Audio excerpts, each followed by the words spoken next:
So in the Bible, judges aren't quite the same as judges are today. They aren't deciders of the law or interpreters of the law. They are leaders sent to help the people of God, to help be a bridge between God and the people. There were no kings yet, since kings had kind of been decided to be a little like gods, and we know how that goes. So no good. So we needed leadership, and we decided no kings, we'll do judges. So Deborah was a judge, yes, a lady judge. She was sent to help the people during the exile. Now when the commander of the army came to her for help, she knew what he was really saying. His big concern was, hey, is God really here? Is God really on our side and with us? After all, they had been occupied for so long, they had been oppressed for so much time that it felt like God must have left them. They must be alone, right? Now Deborah doesn't belittle this commander.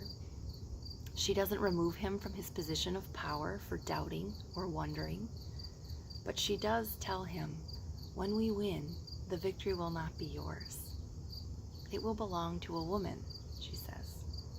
Now here's the twist. It doesn't belong to her either.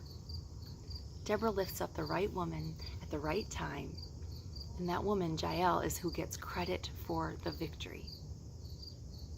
Now this makes me wonder all sorts of things. What do we do when our backs are against the wall and we need help? Who do we go to?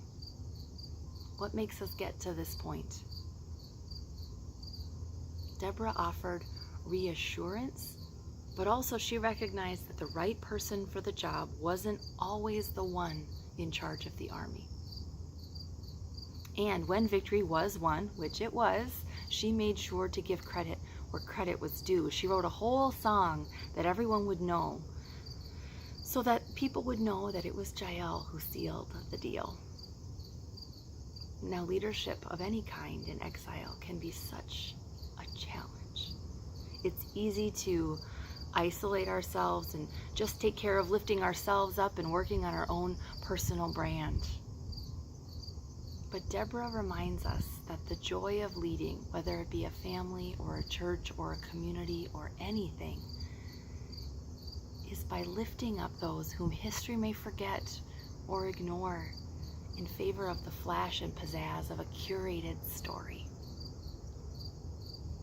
Deborah reminds us that we all have the ability to look around us and lift up those who are in need of being lifted up, who can finish the story and claim the victory. Who are those people for you? Who might you lift up?